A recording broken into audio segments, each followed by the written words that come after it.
Assalamu alaikum wa rahmatullahi ta'ala wa barakatu. Yan uwa barkanmu da sake saduwa a cikin darasinmu na yau. Darasinmu na yau shine zan koya yadda mutum zai save din lambobinsa a cikin memory. Misali, hanya mafi sauki da mutum zai bi domin ya save din lambobinsa sai ya shiga kan application din shi ya duba contact din shi. Misali, sai ya taba contact din shi kamar haka. Gashi nan duk wasu contact dina ga sanan, sai in taba nan, in na taba nan sai in taba setting. Misali, in na taba setting gashi nan zai ban dama in yi import ko in export, sai in taba export. Misali gashi nan sai in taba na farko, misali in taba shi haka. Gashi nan ya shigo da ni kan downloads, so duk wani abubuwan mutum ya downloading zai kawo shi nan, amma akwai hanyar da zan bai tafi memory kamar haka.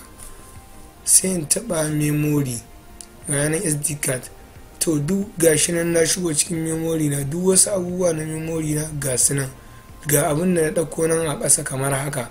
Sai in yi creating na folder wacce zan ajiye domin na zo na san me na ajiye a cikin ita folder. Misali kamar haka,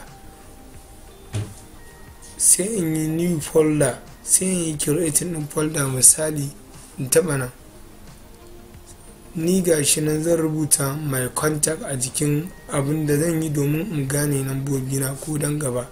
Misali kenan haka, sai in yi ok. So ga nan na shigo cikin folder, sai in danna save. So duk wasu lambobi na sun tafi kan memory. Sai in fito domin in je in tabbatar da lambobin nan na sun je, sai in tafi file manager kai tsaye.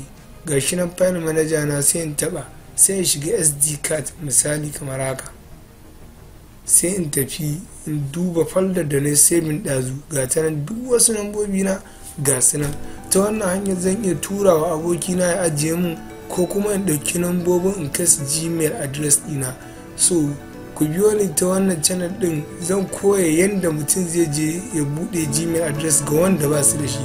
Waɗanda suke da shi kuma zan koya yadda mutum zai dora lambobin akan Gmail address. Na gode, naku FRK.